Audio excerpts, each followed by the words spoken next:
সকালবেলায় শীতের মধ্যে নৌকার মধ্যে বসে আছি আমাদের দাদা, যার ভিডিও সবসময় ছাড়ি। এত পরিমাণ শীত দেশ গ্রামে ভাই, বলার বাইরে কি কমো, তেলটেলা বাতাস।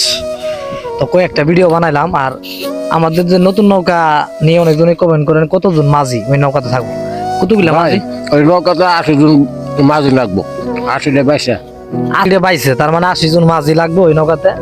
অনেক ভাই কমেন্ট করছিলেন, তার জন্য বললাম। আর আরেকটা বিষয় হলো আমাদের ব্রহ্মপুত্র নদী দেখেন পিছনে কিন্তু মরুভূমির মতো দেখা যায়।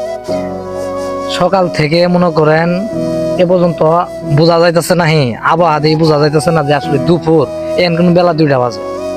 দুপুর সকাল সন্ধ্যা কিছুই বোঝা যায় না। কিছু ভিডিও করছি আজকে দাদারে নিয়ে।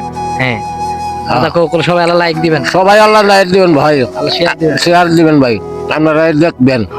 যদি ভিডিওটা সাপোর্ট করেন, আঙ্গুরে বেশি বেশি লাইক শেয়ার করেন, তাহলে আমরা আরো এই দাদাকে নিয়ে ভিডিও করব। সবাই ভালো থাকেন, আসসালামু আলাইকুম।